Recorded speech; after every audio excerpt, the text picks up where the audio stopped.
বিশ্বাস করেন যে মেয়েরা রাত জাগে এবং খুব বেশি ফাস্ট ফুড জাঙ্ক ফুড খায় তাদের উদ্দেশ্যে বলি, তাদের একটা রোগ হয় পলিসিস্টিক ওভারিয়ান সিনড্রোম।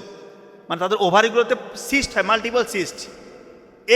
এই ধরনের মেয়েদের বিয়ের পরে তাদের বাচ্চা হয় না, বন্ধা হয়ে যায়। তো বন্ধা হইলে কি হয়, একটা সত্যিকার গল্প বলি আপনাদেরকে। এক বোন আমাকে ফোন দিয়ে বলতেছে যে স্যার, আমার 10 বছরের সংসার, তারও স্বামী বিদেশে থাকে। বলতেছে স্যার 10 বছর ধরে আমাদের বাচ্চা হয় না, এখন সমস্যা হচ্ছে আমারই সমস্যা, আমার পলিসিস্ট, মানে অনেকগুলো সিস্ট।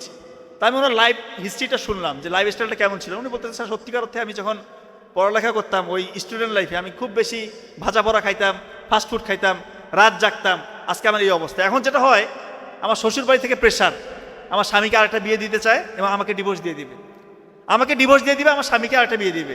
তো এটা তো স্যার আমার জন্য মেনে নেওয়া খুবই কষ্টের। তো এরকম করুণ পরিণতি যাদের হয়েছে, যারা এই অবস্থায় আছে, তারাই শুধু জানে যে তাদের জীবনটা কতটা কঠিন।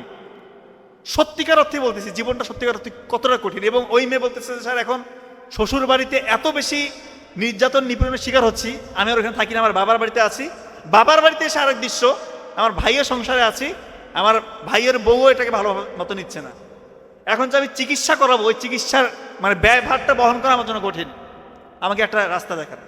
সো আপনারা রাত জাগবেন না, মা বোনদের উদ্দেশ্য বলছি, আপনারা এই যে ফাস্ট ফুড, জাঙ্ক ফুড এগুলো খাবেন না।